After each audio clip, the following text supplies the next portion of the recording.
upon hearing of the Hunger Games, I always thought that it was a series because my friends used to tell me that it was a series with episodes. But I recently figured out that it's not a series and it's going to become a film after the trilogy of books by Suzanne Collins. I started reading about them on the 2nd of January and I became obsessed with wanting to read them. So on the 3rd of January, I went to go and buy all three books, and here they are. They are the English cover, I think, because I don't think they sell the American version in Malta. So this is the first one. This is the second one. And this is the third one. You might think from the covers of the book that they're boy books, but they're actually asexual. Oh my god, I can't believe I just said asexual. That is so embarrassing. Asexual is a biological term. I meant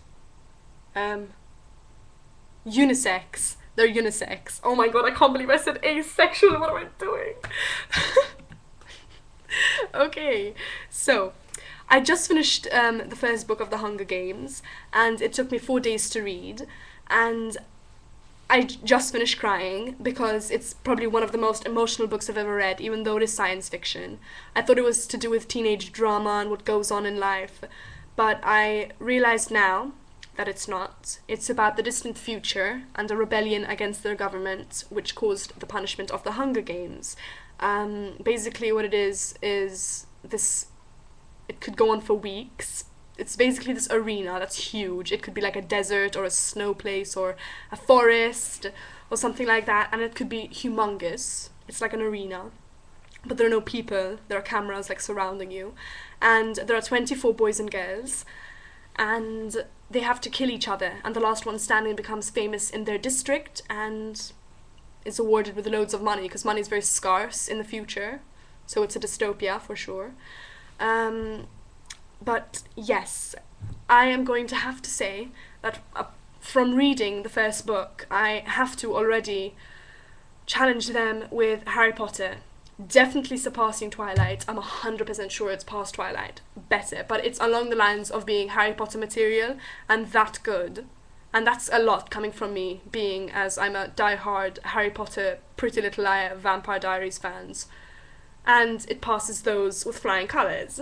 So The Hunger Games are definitely one of my favourite books already, and I haven't even read the last two. And Peter and I'm Team Peter, by the way, not Team Gale. That may change when I read the two books, but for now I'm Team Peter because Katniss and Peter's relationship is absolutely gorgeous, and I don't like how it ended in the last book, but I want Katniss to be in love with Peter. But right now I have the impression that she's in love with Gale. Okay, so it's science fiction, as I said. I think I said, I don't know. And it's basically about that. Peter and Katniss, from their district, there are 12 districts, they go into this arena and they have to kill each other apparently. And Peter's in love with Katniss, and I don't want to ruin anything for you. There are very shocking and very, very sad situations and times in which some people die. Well, some people die. 22 people die. And yeah, so basically in the end Katniss and Peter have to kill each other, but then there's a twist and something happens. You need to definitely, I recommend the books 100%. You have to read them. They are amazing, as I said. And they are, you may disagree that they're along the lines of Harry Potter, but in my opinion they are along the lines of Harry Potter. The movie is coming out January 23rd, and you should definitely go and see the trailer. I thought it was in the past because it looked like the times of the Jews with Hitler and everything, and I don't know, when they're in the reaping area, I don't know, it looks like it. My first impression was that it was along the times of Hitler, and that put me off, but then I realized it was in the future, even more futurist than us. Okay, so yeah, if you are a fan of the Hunger Games, please leave a comment down there and tell me whether or not you enjoyed them and what your favourite scene was. I have 3 scenes that really struck me, and I cried 3 times in this book. Well, 4 times, because I started crying after I read it. But the 3 times that struck me most were Rue's death. I started crying when Katniss sang her lullaby. Then the second one was Peter and Katniss in the cave, and they kiss the first time. It's really sweet. And then the third one, I don't know if it's really popular, but I don't know if I should be bad for doing this, but I thought that the Kato scene, when he is mutated by the dogs, is very sad, and he asks Katniss to end his pain, so she has to shoot him in the head with her bow and arrow. Bow and marrow. Bow and arrow, sorry. I find it really, really sad. Even though he's bad and he tried to kill Peter, I love Peter. Josh Hutcherson is fucking gorgeous. The strand of hair is bugging me. Even though he tried to kill Peter, I think that Kato's death was very, very sad. Very, very sad. I'm gonna cry again. I can't cry again. Okay. So, this was very bored. If you don't watch The Hunger Games, you should have ended it by now if you don't watch The Hunger Games.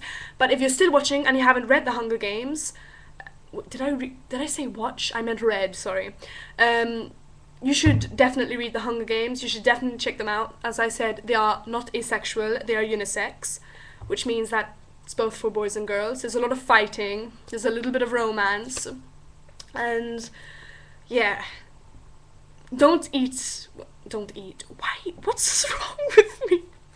Okay, there are some bits which you can find quite disgusting, but I've seen the Serbian film and I've seen all Saw films, but it's nothing that bad.